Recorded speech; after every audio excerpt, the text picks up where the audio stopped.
अच्छा जी, कायरा साहब, सर बहुत शुक्रिया। सर ये बताइए कि ये जो हम एक चलें पीटीआई में इख्तलाफात की खबरें तो सुन रहे हैं, लेकिन साथ ही साथ ये खबरें बड़ी तशवीशनाक सामने आने लगी हैं कि कुछ लोग बिक गए हैं। अगर एक पार्टी के लोग बिके हैं तो जाहिर है किसी ने खरीदा भी होगा। आपके ख्याल में ये खरीदो फरोख्त की मंडियां सेनेट इलेक्शन से पहले लग चुकी हैं कायरा साहब? पहली बात तो ये है कि जब तक आपके पास पूरी तरह सबूत ना हो, ये लफ्ज इस्तेमाल करना और शक की बुनियाद पे ये मंडियों का इजहार करना, ये अनएथिकल है। सही। ये कायरा साहब, ये तो एक सियासी जमात के लीडर की तरफ से दावा किया गया ना कि जी 40 लोग बिक गए हैं। आप सियासी लीडर की तरफ से नहीं, आप अपनी तरफ से अपना एक ओपिनियन दे रहे हैं। मैं आपको कह रहा हूँ, लीडर की बात बाद में करता हूँ। चले। तो दूसरी बात ये है जी, ये मेरा ख्याल है, आप हो सकता है ठीक है सर, आपकी राय का एहतराम है जी। हो सकता है मैं गलत कह रहा हूँ, लेकिन मेरा ये ख्याल, मैंने तो फिर भी सवाल की सूरत में आपके सामने रखा है कि क्या ऐसा हो गया है सर? मेरे भाई, मेरे इल्म में तो नहीं है, ना मैं खरीदार हूँ ना मैं बिकाऊ हूँ। हाँ। दूसरी बात यह है कि पाकिस्तान के अंदर अनफॉर्चुनेटली ये एक माहौल रहा। अब रही बात पंजाब में कोई खरीदो फरोख्त हो गई। आपके इल्म में है कि पंजाब में इस वक्त सेनेट की सीट के लिए कोई, मेरा ख्याल है कमोबेश 50 मेंबर्स चाहिए एक सीट के लिए, और 50 मेंबरों को कितने कितने पैसे दे के खरीदा जाएगा कि वो एक सीट को बंदा खरीद ले। और रही बात कि जी वहां पे पीटीआई के मेंबर खरीद के मुस्लिम लीग या मेरी जमात या कोई और वो अपने मेंबर बढ़ाएगी तो कितने बढ़ा लेगी? एक मेंबर बढ़ाने से सेनेट में मुस्लिम लीग को क्या फायदा होगा और पीपल्स पार्टी को क्या फायदा होगा? कोई है इसमें कोई लॉजिकल रीजनिंग कि हम अरबों रुपए खर्च करके एक या दो मेंबर बढ़ा लें और उससे क्या फर्क आ जाएगा? वहां तो ऑलरेडी जो हमारा इत्तेहाद है उसकी बहुत बड़ी वाज़ेह अक्सरियत है बगैर किसी इसके। तो ये जो एक डिबेट चल रही है, लोगों की वफादारियां तब्दील करके या करा के अगर कोई खुश होता है तो ये उसकी बदकिस्मती है, वो मैं हूं या कोई और। वफादारियां तब्दील करने का ना माजी में कोई फायदा हुआ ना अब होगा, उससे मुल्क की पॉलिटिक्स को भी नुकसान होगा। खरीदारी भी इस मुल्क के अंदर होती रही, ये भी कोई नया काम नहीं है। लेकिन वहां जहां पे चंद वोटों से मेंबर बनते हो वहां तो समझ आती है। पंजाब में इसकी कोई रवायत माजी में भी नहीं थी। सही है, लेकिन कायरा साहब जैसे कि आपने भी कहा कि बगैर सबूत के ये बात करना भी अनएथिकल है कि मंडियां लग गई हैं, लेकिन जैसे कि आपने खुद कहा कि माजी में ये खरीदो फरोख्त होती रही है, लेकिन सबूत माजी में कभी भी नहीं आया हमारे सामने। यहां तक कि एक ऑडियो भी आ गई थी एक सेनेट के इलेक्शन की, उसका भी वो ऑडियो भी आज तक साबित नहीं हो सकी। तो सबूत तो मुहैया करना मुमकिन ही नहीं है। प्राइमा फिसाए मेरे भाई, बहुत सारी चीजें सामने आ जाती थी। एक सूबे के अंदर, अब नाम लेना सूबों का मुनासिब नहीं है, एक सूबे के अंदर ये आम मुरव्वजा रिवाज था और उस वक्त ये भी था कि वहाँ एमएनएज और सेनेटर्स की सीटें बहुत तकरीबन बराबर होती थी और वहाँ पे पूल करके पैसे वैसे लेने देने का रिवाज रहा। ये बदकिस्मती है, ये कोई आला काम नहीं था। अब मेरा ख्याल है कि अब पंजाब का जो जिक्र किया जा रहा है, पंजाब में इसलिए कि पंजाब के अंदर 50 मेंबर चाहिए होते हैं एक सीट के लिए, तो 50 मेंबर को कौन खरीदेगा? और बाकी जमातों के मेंबर तो उसको वोट नहीं देंगे। तो ये जो माजी का एक शाखसाना रहा, अल्लाह ना करे वो अब हो, और ये अगर माजी में हुआ तो भी बहुत बुरा था।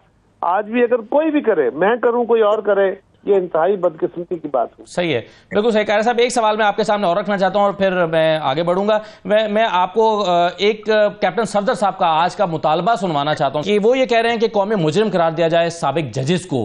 क्या इस वक्त एक इस नई बहस को छेड़ा जा सकता है या ये इनिशिएटिव लिया जा सकता है? सुनिए पहले कैप्टन सफदर क्या कह रहे हैं। 5 जजों ने जनरल बाजवा और जनरल फैज हमीद की हिमा पर क्यों गलत फैसला दिया? जनरल बाजवा ने इसलिए गलत फैसला दिलवाया कि नवाज शरीफ तो मुझे एक्सटेंशन नहीं देगा, इमरान दे देगा। और फैज हमीद ने इलेक्शन इसलिए चोरी किया, उसने कहा बाजवे के बाद मैं चीफ ऑफ आर्मी स्टाफ बन जाऊंगा। ये छुपा छुपाई की गेम ने पाकिस्तान को डुबो दिया। और जब तक ये 5 गद्दारे रियासत, मैं दोबारा कहता हूँ गद्दारे रियासत जजों को सजा नहीं होगी तो ये सूबा फिर हमारा 2200 अरब तक पहुंच जाएगा।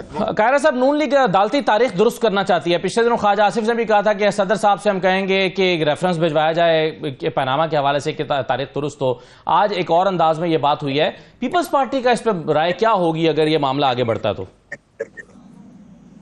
देखिए, अगर कोई अपना तारीखी रिकॉर्ड दुरुस्त कराना चाहता है और उसकी तमसील पीपल्स पार्टी के उस केस भुट्टो रेफरेंस के साथ है कि भुट्टो साहब के केस में ऐसा हुआ, तो वहाँ भुट्टो साहब का कत्ल हुआ और कत्ल गलत बुनियादों पे हुआ और उस कत्ल को ना दुनिया ने तस्लीम किया, ना जूरिस्टिक्स ने तस्लीम किया, ना मीडिया ने तस्लीम किया, ना पाकिस्तान के अवाम सारों ने तस्लीम किया और खुद अदालतों के अंदर भी उस केस को, सुप्रीम कोर्ट के उस फैसले को नजीर के तौर पे तस्लीम नहीं किया जाता था और तवील अरसे तक भुट्टो रेफरेंस को अदालती कत्ल कहा गया दुनिया भर में। उसके बाद हमने एक रेफरेंस फाइल किया और हमने ये कहा कि भुट्टो साहब को उनका जो फेयर ट्रायल नहीं मिला था उसका अजाला किया जाए, वो तारीखी रिकॉर्ड दुरुस्त किया जाए। अब उसमें और तो कुछ नहीं हो सकता था, उसके ऊपर भी 10-12 साल लगे और 3 हुकूमतों ने उस रेफरेंस को जारी रखा। उस पर अदालत ने सुन के फैसला दिया और फैसला भी यही था कि उनको फेयर ट्रायल नहीं मिला। अगर मेरे किसी दोस्त का ये तकाजा हो तो जजेस को तो जी प्रोटेक्शन होती है कॉन्स्टिट्यूशनली उनके फैसलों की सूरत में। भुट्टो साहब के केस की सूरत में हम तो ये मुतालबा तो नहीं कर रहे जजों को सजाएं दें या हम किसी और को सजाओं की बात करें। ठीक, अगर कोई दोस्त ये कहे कि फलां जज ने बेशुमार दौर में हुआ, हमारी हुकूमतें नहीं तोड़ी गई, हमारी हुकूमतें तोड़ी गई, अदालतों ने हमारे खिलाफ फैसले दे दिए, उसी बुनियाद पे 58(2)B के साथ मियां साहब की गवर्नमेंट तोड़ी गई और मियां साहब की हुकूमत बहाल कर दी गई, ये भी बड़ी तारीख है। लिहाजा जजेस को तो इस बुनियाद पे कि उन्होंने असम्बलियां तोड़ी और उन्होंने नजरिया जरूरत को बरकरार रखा, तो फिर तो ये भी होगा कि उनके इक़दामात को पार्लियामान जो है वो वैलिडेट करती रही, फिर तो पार्लियामान के ऊपर भी इल्जाम लगेगा। तो आगे बढ़ना चाहिए। तारीख है ये ऐसा पंडोरा है जिसमें जाने की जरूरत नहीं है। इससे सिर्फ इतना कर लें, आज तलखी बढ़ाने की जरूरत नहीं है, सिर्फ माजी से सबक सीख के आइंदा के लिए रास्ता दुरुस्त कर लें, यही काफी। ठीक है, मुआशी नौयत की है सर, ये भी एक सवाल है। कायरा साहब, आप कैसे देख रहे हैं इस मामले को कि वज़ीर आज़म जो है पहले चेयरमैन इरसा लगाते हैं, उस पर उनको बैकआउट करना पड़ता है, फिर ECC की सरबराही के मामले पर फिर वज़ीर दाखिला के साथ भी इख्तलाफात की खबरें उनकी उठ रही हैं। वज़ीर आज़म के मौजूदा हुकूमत के इस लिहाज से चैलेंजेस क्या हैं? देखिए, जो इरसा के चेयरमैन का है वो तो खैर उनके इल्म में नहीं होगा कि चेयरमैन इरसा जो साबिक लगे थे उन्होंने एक किताब लिखी थी जिसके ऊपर कुछ हमारे सूबों का शदीद तहफ़्फ़ुज़ है, कालाबाग डैम का। वो एक मुतराज़ा सा इशू था जिसको इस तरह छेड़ के इन हसास इशूज के ऊपर गुफ्तगू करना एक डेलिकेट काम है। आराम से इस तरीके से गुफ्तगू करने की जरूरत है। उनके मौक़िफ़ की उस वक्त भी बड़ी जोरदार मजम्मत की गई थी कुछ सूबों की तरफ से, तो ये तो एक इशू वो था। जहां तक ECC का ताल्लुक है, वज़ीर आज़म तो काबीना के चेयरमैन होते हैं, ECC के चेयरमैन होते हैं, ECC के वो अपनी जो पास होती है वो डेलीगेट करते हैं। वैसे तो वो सब वजारतों के वजीर होते हैं, यानी सारी वजारतें वज़ीर आज़म की होती हैं। मैं तो खुद मुस्तफा इम्पैक्ट केस के ऊपर हैरान हूं कि सुप्रीम कोर्ट ने एक ऐसा फैसला दिया था, इसलिए कि कोई वजीर जो है वो at the sweet will of the prime minister होता है, उसकी अपनी तो कोई हैसियत नहीं होती। उसको वजीर आज़म जिसको चाहे जिस वक्त चाहे डिनोटिफाई कर दे, जिस वक्त चाहे किसी का ओहदा किसी की वजारत लेके दूसरी वजारत दे दे। वजीर आज़म मुंतखब होता है, वजीर तो मुंतखब नहीं होता। तो ये जो फैसला दिया गया था यही बुनियादी तौर पर एक अजीब सा था, लेकिन ये फैसला अब स्टैंड कर रहा है। तो इस वक्त इसका कोई बड़ा फर्क नहीं पड़ता, क्योंकि किसी की मीटिंग तवील मीटिंग्स होती हैं और फ्रीक्वेंटली होती रहती, हर वीक होती है। ये जो तासुर मगर है कि वज़ीर आज़म अपने इख्तियारात का इस्तेमाल नहीं कर पा रहे और अपनी मर्जी से फैसले नहीं कर पा रहे, आपके ख्याल में ये तासुर गलत बात है? इससे पहले भी वज़ीर आज़म हर चीज के इंचार्ज, सारी काबीना के हर वजारत के इंचार्ज होते हैं। ये डेलीगेटेड पावर्स होती है जो वजीरों को दी जाती है जी। और इससे पहले भी इसहाक डार साहब थे, हमारे दौर में भी फाइनेंस मिनिस्टर ही इसको चेयर करते हैं on behalf of the prime minister. ये कोई नया काम नहीं हुआ। सही है, बिल्कुल ठीक है। तो इसमें डॉक्टर हवानी साहब, ये जो अभी एक बहुत सारे चैलेंजेस का जिक्र कर रहे हैं दानियाल अजीज साहब भी, और कह रहे हैं कि महंगाई अभी जो है वो तो है, लेकिन आइंदा दिनों में उरूज पर जाने वाली है और हमारे यहाँ महंगाई पर सियासत बहुत होती है। आपको दावत दी जा रही है कि आप मिसाके मईशत कर लें, PTI इस पर गौर भी नहीं कर रही।